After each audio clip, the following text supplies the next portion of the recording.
मैं सिर्फ आपसे मिलना, ये दूसरी बार है मैं आपका दर्शन यहाँ पर ले रहा हूँ।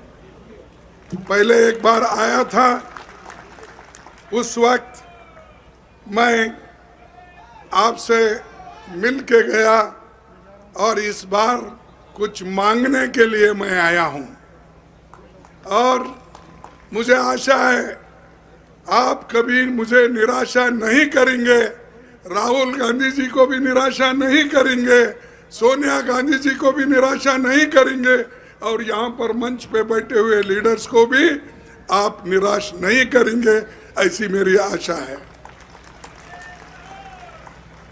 जय जोहार, जय छत्तीसगढ़ महतारी। आज सभी जहां जितने उत्साहित यहाँ पर लोग जो आए हैं इस रैली में, मैं आप सभी का धन्यवाद करता हूँ। क्यों इतनी कड़ी धूप में आपने जो हमारे कांग्रेस पार्टी के नेतृत्व में चलने वाली सभा में आए हैं। साथियों, यहाँ पर हमको इस चुनाव में जिताने का निर्णय लेना है। इससे पहले हमने चुनाव में सभी लोग आते थे, वोट मांगते थे और चले जाते थे, लेकिन ये चुनाव देश को एकता के साथ रखने का चुनाव है। ये चुनाव हमारे संविधान को बचाने का चुनाव है और ये चुनाव देश के लोकतंत्र को बचाने का चुनाव है। मैं इसलिए कह रहा हूं, मोदी जी और उनके चेले बार बार कहते हैं कि हमको 400 पार आंकड़े दे दो। कई के लिए, गरीबों के भलाई के लिए नहीं,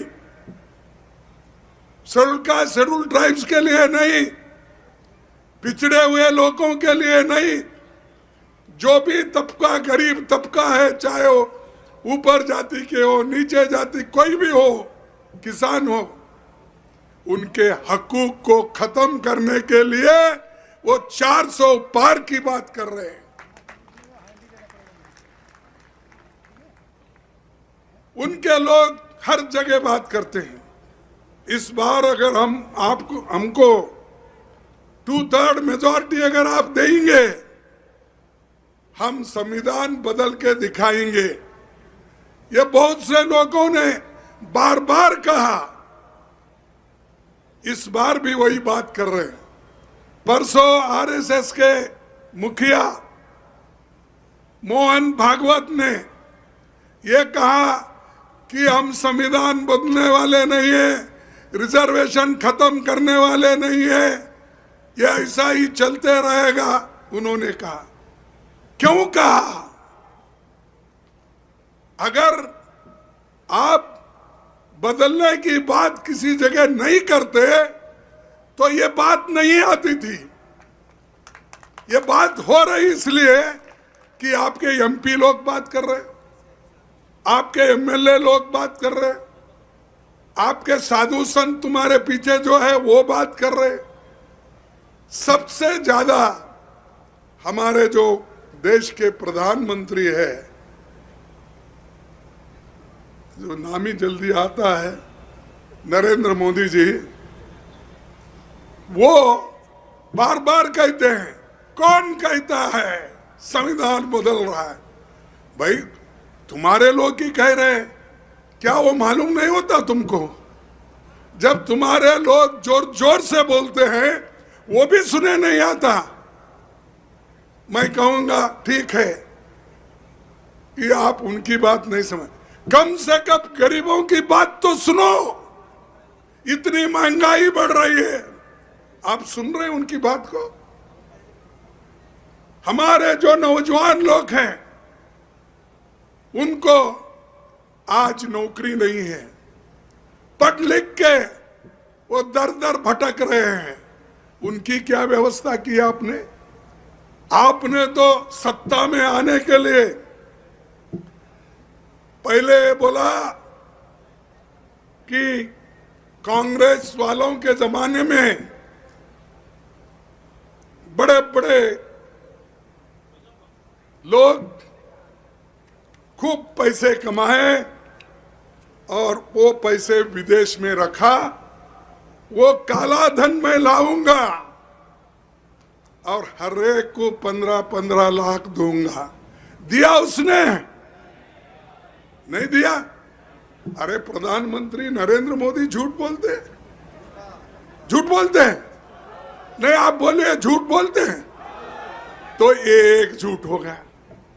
उन्होंने ये भी कहा, मेरे युवकों, तुमको हर साल 2-2 करोड़ नौकरियां दूंगा। 10 साल में 20 करोड़ नौकरियां देनी थी। दिया उनने? नहीं दिया। वो भी नहीं मिला। भूपेश बघेल साहब, आप कुछ गड़बड़ कर लिए। उन्होंने दिया है, तुम नहीं दिए। मैं पूछ रहा हूं ना, वो खामोश है तो मैं क्या करूं? तो ये नहीं दिया। और उसने ये कहा, ये किसानों की धरती है बोल के हमारे जो स्पीकर साहब यहां बैठे, उन्होंने कहा कि ये किसानों की धरती है, लेकिन किसानों के लिए उन्होंने क्या कहा? किसानों के लिए उन्होंने कहा, मैं आपकी आमदनी दुगनी करूंगा। कहा कि नहीं? फिर आपको दुगनी हो गई आमदनी? नहीं, ये भी मोदी झूठ बोले। मोदी जी ये बोले, मैं जापान से पैसे लाके 1 लाख रुपए से एक बुलेट ट्रेन करूंगा। कहां पर? अहमदाबाद से लेकर बंबई तक। वो भी नहीं किया। ये भी झूठ है ना? ये झूठ है। कितने झूठ बोलते हो? झूठ पे झूठ बोलते हैं। इसीलिए मैं बोलता हूं मेरे दोस्तों, वो झूठों के सरदार है। वो झूठों के सरदार है। कभी गरीबों का पक्ष नहीं लेते, सिर्फ बात करते हैं।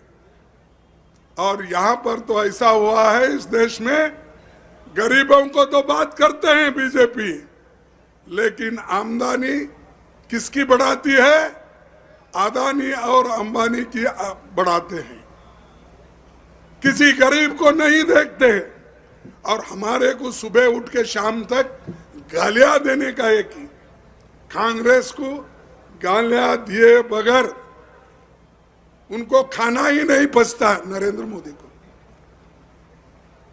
सोनिया गांधी को गालियां देना, राहुल जी को गालियां देना, प्रियंका को भी आजकल गालियां दे रहे, मुझे भी कभी कभी देते रहते हैं, क्योंकि मैं तो मुंह के सामने बोलता हूं। मैं जो कहता हूं राज्यसभा में, उसका जवाब ही नहीं मिलता। आमने सामने रहते हैं तो मेरे को वहां भी सवाल नहीं मिलता। लोगों के सामने, जनता के सामने मैं आके यहां बोलता हूं, इसका भी उन्होंने उत्तर नहीं देते, जवाब नहीं देते।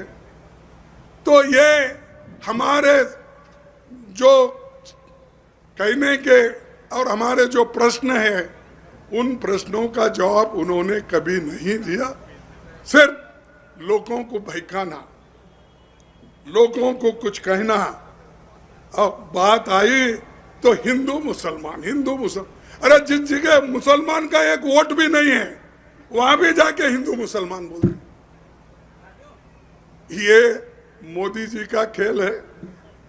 और आजकल ये भी चल रहा है कि मोदी जी ये बोल रहे, कांग्रेस वाले ये बैकवर्ड्स लोगों की,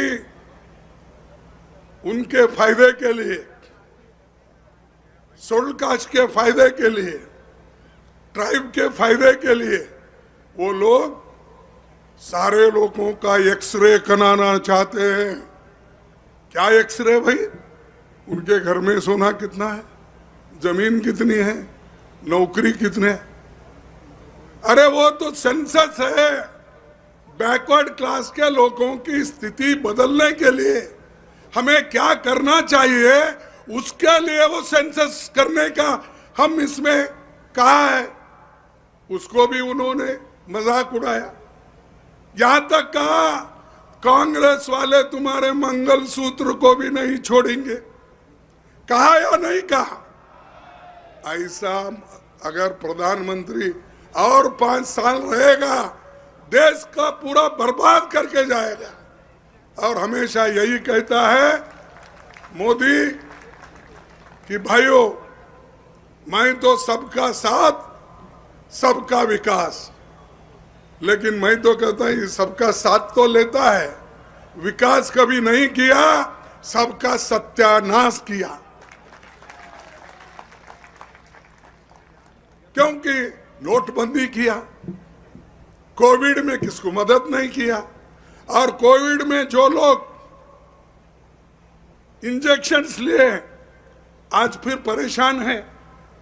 वो लेबोरेटरी वाले रिपोर्ट दे रहे हैं कि हार्ट अटैक ज्यादा हिंदुस्तान में इसलिए हो रहे हैं कि उस औषध में डिफेक्ट है। इसका कोई उनके पास जवाब नहीं है, और बार बार यही कहते ये मोदी ने कोविड के साथ सब लोगों को बचाया। नहीं भाई, कोविड के वक्त भी लूटे, बाकी के वक्त भी लूटे, अभी भी लूटते रह रहे हो, और सब लूट लूट के अपने दोस्तों को दे रहे। गरीबों को क्या दे रहे?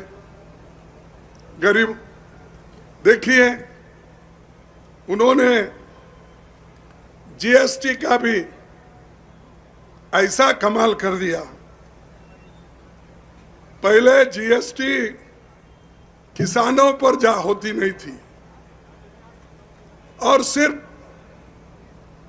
जो हम खरीदते हैं और जो सामान खरीदते हैं उस पर होता था। लेकिन अब तो मोदी जी ट्रैक्टर पे टैक्स, ट्रैक्टर के टायर पे टैक्स, डीजल पे टैक्स, उसमें भी सेस लगा के वो खा रहे।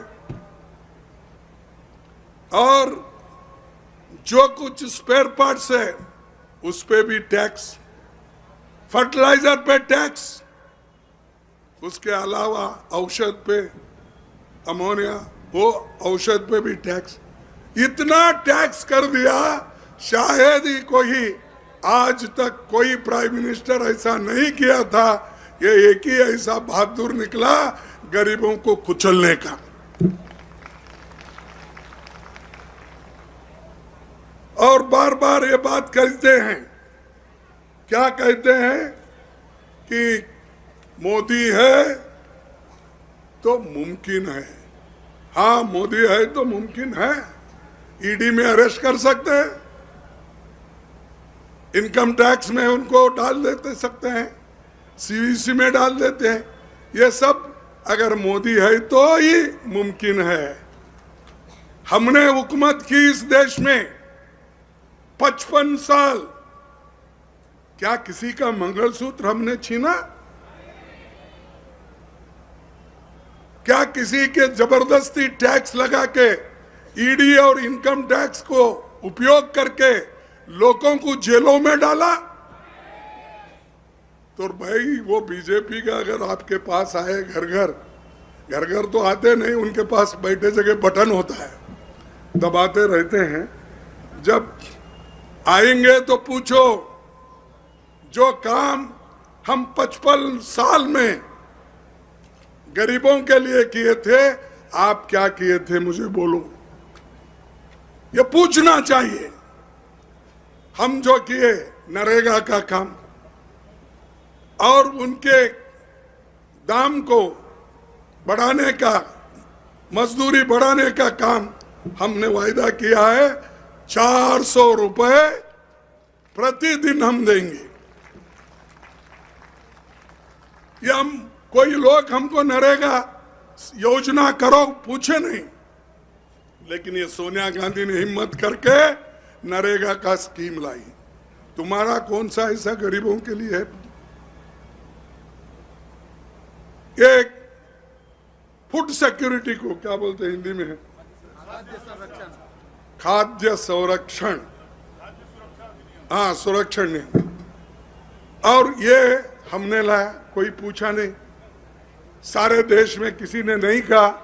हमने ये नहीं बोला कि ये में हमारी गारंटी है बोल के नहीं बोले, लेकिन हम इस देश में रहने वाले गरीब लोग भूखे नहीं मरना, उनके बच्चे भूखे नहीं मरना, माँ बेटियां भूखे नहीं मरना, इसलिए हमने ये खाद्य सुरक्षा कानून लाए। आज करोड़ों लोगों को फायदा हो रहा है। और ये मोदी बोलते हैं 80 करोड़ लोगों को मैं मुफ्त दे रहा हूं, 5 केजी मुफ्त दे रहा हूं। अरे हम तो 35 केजी देकर कई हमारे राज्यों में हमने मुफ्त बांटा। यहां पर भी कई स्कीम भूपेश बघेल ने, गहलोत ने, और इस फ्रंट लाइन में जितने हमारे मंत्री बैठे हैं, इन्होंने सभी मिलके इस छत्तीसगढ़ के लोगों को इतने स्कीम दिए, शायद हिंदुस्तान में कहीं भी नहीं। खुद मोदी अहमदाबाद में, गुजरात में नहीं दे सके, और दूसरे जगह तो क्या दिलाएंगे। और मोदी जी हमेशा मेरी 56 इंच की छाती है बोलते। अरे भाई मैं वो 56 इंच का लेके क्या करूं? लोगों का छोटा पेट है भरने का, उतना तो काम करो तुम। वो भी नहीं करते, और झूठ पे झूठ, झूठ पे झूठ बोलकर लोगों को आज फंसा रहे हैं। और हर जगह जाते हैं वो अकेले बात करते हैं, और किसी को, अपने ही पार्टी के लोगों को साथ नहीं रखते हो। और क्या कहते हैं हर जगह? ये मोदी की गारंटी। अरे भाई तेरी गारंटी लेके क्या करना? तेरे पार्टी की गारंटी, तेरी सरकार की गारंटी हमको होना चाहिए। जैसा हम कांग्रेस की गारंटी बोलते हैं, जैसा हम लोग युवाओं के लिए न्याय, महिलाओं के लिए न्याय, किसानों के लिए न्याय, गरीबों के लिए न्याय, और ओबीसी के लिए जनगणना करके न्याय दिलाने का काम हम कर रहे हैं।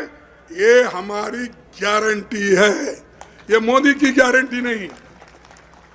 मोदी की गारंटी 2 करोड़ में चले गया, 15 लाख में चले गया, किसानों का वो तो चले गए। मोदी की एक गारंटी है कि जो वो कहते हैं वो नहीं करते, ये एक ही गारंटी पक्की है।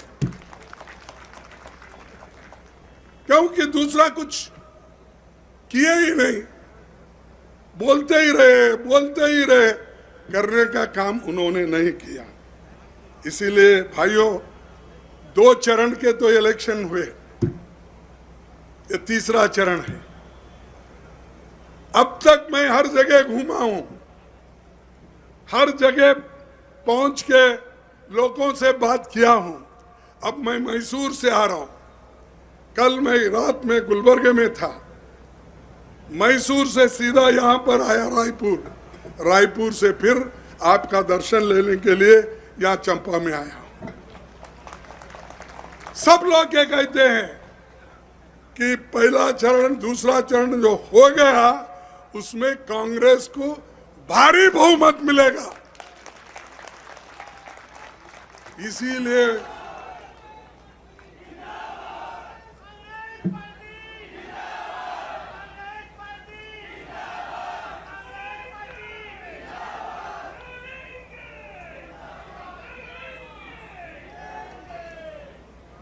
और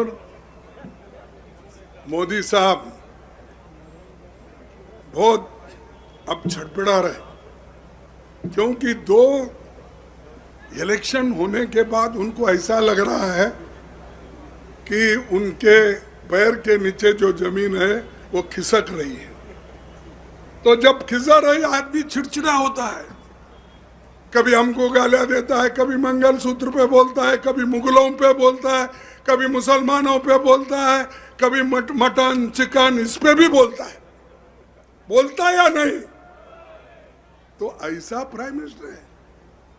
पंडित जवाहरलाल नेहरू से कंपेयर करते हैं ऐसे लोगों को, इंदिरा गांधी जी से कंपेयर करते, लाल बहादुर शास्त्री से कंपेयर करते, राजीव गांधी जी से कंपेयर करते। अरे उनके मुकाबले में तुम कुछ भी नहीं हो, क्यों इतना बकते हो?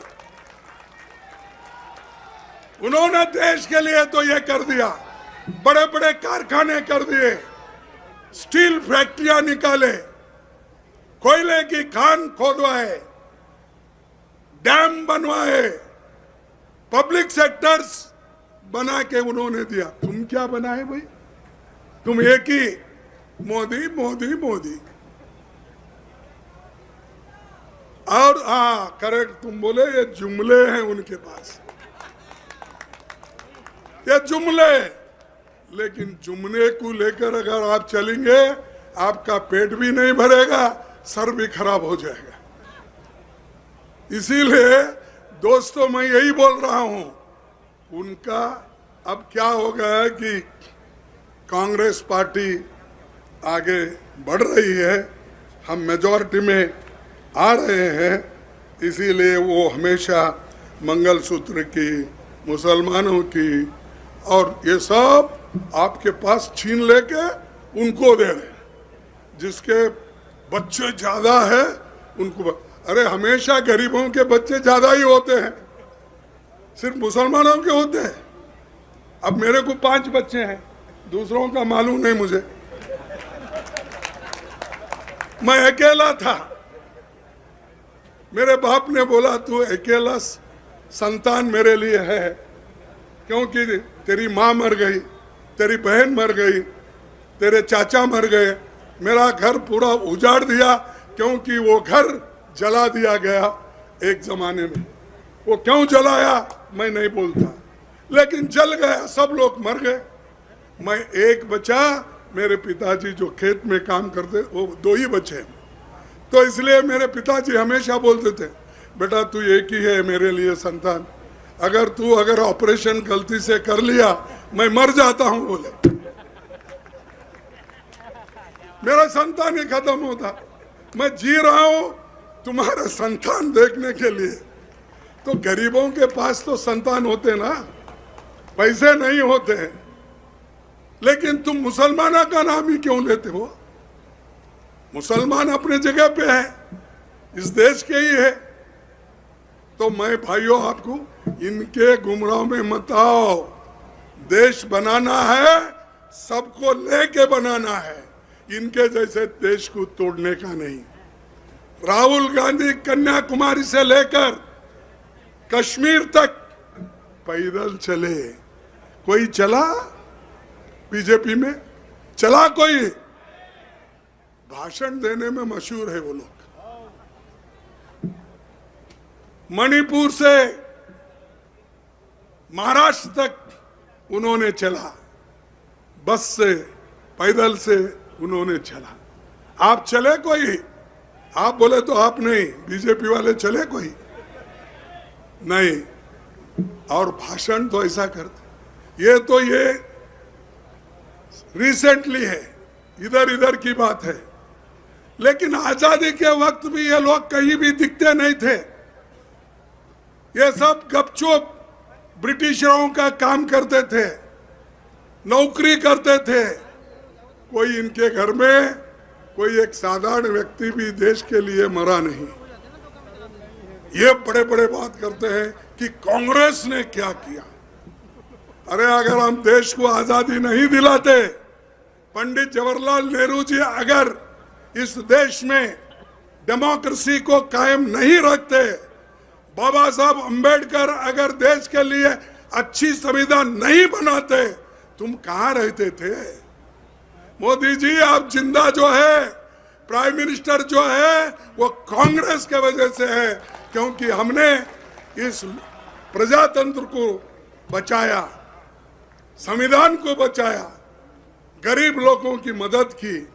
जिस देश में एक दाना नहीं रहता था, अमेरिका से लाके खिलाते थे, लेकिन अब हरी क्रांति होके सब लोग आज पेट भर के खाना खा रहे हैं।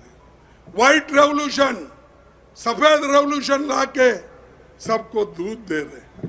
ये काम हम तुमको जिंदा रखने के लिए किया। और चाय भी बनती है, दूध के बगैर बनती नहीं, अच्छी चाय नहीं होती। और मैं एक मजदूर का बेटा हूं, अगर मैं भी तंदुरुस्त रहना तो मेरा बाप भी दूध ही पिलाता था, कभी बकरी का दूध, कभी गाय का दूध पिलाता था। तो ये देश को बनाने वाले ऐसा बनाए, लेकिन ये तोड़ने वाले लोग हर बुरी बात बोल के तोड़ते हैं, हर वक्त कुछ ना कुछ बोलते रहते हैं। इसीलिए मैं आपसे निवेदन करता हूं कि आप लोग एक होकर पंजे को वोट दीजिए। देंगे ना? ये क्या है? पंजे को। अरे हाथ हमेशा तुम्हारा साथ रहता है भाई। कमल का फूल सुबह अगर तोड़ दिए, शाम में सब सूख जाता है। ये सूखने वाला फूल होना क्या मजबूत काम करने वाला हाथ होना? आप बताइए। हाथ, तो हाथ हमारा चिन्ह है, और हाथ के अब मोहर लगाओ और हमारे लोगों को जिता के लाओ। और हमारे यहाँ के जो कैंडिडेट हैं, क्या शिव कुमार डहरिया, देखो इनका भी नाम शिव कुमार, अबे बराबर ये राम का मुकाबला कर सकता है, क्योंकि ये शिवा है। मेरा भी मल्लिकार्जुन बोले तो मैं भी शिवा हूं। अष्टलिंग में मेरा एक लिंग है मल्लिकार्जुन के नाम से। तो ऐसे धार्मिक बातें करके लोगों को फंसाओ मत। लोग अब होशियार हो गए, पढ़े लिखे हो गए। सिर्फ हम लोग जंगल में ही नहीं रहते, हम लोग बाहर आ गए हैं। तुम्हारे जैसा एजुकेशन पाएंगे, तुम्हारी जैसी नौकरी करेंगे, तुम्हारा जैसा बिजनेस करेंगे और दुनिया को बताएंगे हम भी सशक्त हैं, हम भी लड़ सकते हैं, देश के लिए और कौम के लिए लड़ सकते, ये हम दिखाएंगे। तो भाइयों, मैं और ज़्यादा नहीं बोलने जाता, तो मैं इतना ही कहूँगा कि अपने जितने भी गारंटी है वो गारंटी तो हमने बगैर पूछे पहले दिए, और आज भी वो गारंटीज हम आपको देने जा रहे हैं। मैं अभी आपसे कहा कि हमारी जो गारंटी है, पहली युवा न्याय, ये राहुल गांधी जी ने कहा कि पहली नौकरी पक्की, हर शिक्षित युवाओं को 1 लाख की अप्रेंटिसशिप का अधिकार देंगे। जितने भी नौजवान लोग यहाँ बैठे हैं उनके लिए ये युवा न्याय। दूसरा, भर्ती भरोसा, 30 लाख सरकारी नौकरियों को हम भर्ती करके रहेंगे। वो इसलिए नहीं कर रहे भर्ती क्योंकि वो नौकरी अगर भर्ती करे तो शेड्यूल कास्ट को मिलेगा, शेड्यूल ट्राइब्स को मिलेगा, बैकवर्ड्स को मिलेगा। इसीलिए वो रोक के रखे, रेलवे की नौकरी रोक के रखे, पोस्ट ऑफिस की नौकरी रोक के रखे, जितने भी खाली है स्कूलों में सब वो लोग टेम्पररी ले रहे, लेकिन परमानेंट नहीं कर रहे। और ये पेपर लीक हो रहे, मजदूरों को जो आज न्याय मिलना है वो नहीं दे रहे, तो इसीलिए हम श्रमिक न्याय वो भी ला रहे। आज इसके अलावा नारी न्याय, नारी न्याय के लिए हर साल एक घर में जो एक बड़ी महिला रहती है, जो घर चलाने वाले, उसको 1 लाख रुपए हम सालाना देंगे।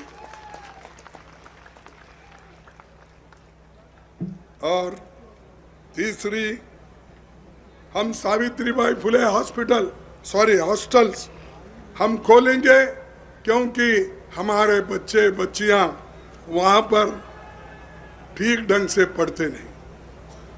किसान न्याय, यह सही दाम, एमएसपी का, कर्ज मुक्ति का, बीमा भुगतान का, ये सब हम करेंगे। इसके लिए भी ये भी गारंटी हमारी किसान न्याय की गारंटी है। श्रमिक न्याय, ये जो मनरेगा में कम दाम मिलता है उसको हम 400 रुपए, मैं जब ही बोला था 400 रुपए हम करेंगे। शहरी रोजगार गारंटी, ये भी हम देंगे। और सामाजिक सुरक्षा और सुरक्षित रोजगार, ये भी हम करेंगे। और हिस्सेदारी न्याय, गिनती करो, सामाजिक व आर्थिक समानता को, हर व्यक्ति हर वर्ग की गिनती अगर हो गई तो उनको क्या सहूलतें देना चाहिए। जैसा कि जवाहरलाल नेहरू जी ने पंचवार्षिक योजनाएं बनाई, ये कई के लिए बनाई कि लोगों की आर्थिक परिस्थिति क्या है, सामाजिक परिस्थिति क्या है, शैक्षणिक परिस्थिति क्या है, इसीलिए उन्होंने पंचवार्षिक योजना निकाली। और ये बोल रहे हैं भाई ये क्यों गिनती करा रहे, हर एक घर में कांग्रेस वाले घुसना चाहते हैं, हर एक अलमारी खोलना चाहते हैं। अरे भाई, हम अलमारी खोलने के लिए या अदानी अंबानी की तिजोरी खोलने के लिए नहीं आए, हम गरीबों के लिए आगे क्या करना चाहिए ये सोचने के लिए ये आंकड़ा जरूरी है। और आखिरी में यही कहूँगा कि हम जो जिस रास्ते पे चल रहे हैं वो नेक का रास्ता है, गरीबों के भलाई के लिए ये रास्ता है। इसीलिए आप सभी लोग एक होकर, एकजुट होकर काम करो, संविधान को बचाओ, लोकतंत्र को बचाओ। अगर बचाएंगे नहीं, सबसे ज्यादा खतरा आपको है, किसी लीडर को नहीं है। मैं समझता हूं आप यहाँ पर कब है, 7 तारीख को इलेक्शन है, और 7 तारीख को इलेक्शन है। तुम अपना काम काज छोड़ के पहला वोटिंग डालने का काम करना है। हैंड को, हाथ को आप वोट करो, देश की भलाई होगी। जब तक मोदी भाग नहीं जाएगा तब तक देश का सुरक्षा नहीं होगी, गरीबों की भलाई नहीं होगी। तो मैं अपनी बात को समाप्त करता हूँ, मुझे जाना था, 10 मिनट फिर लेट हुआ। मैं 3 अपने आवाज देता हूँ, तुम भी साथ में। एक है पहला,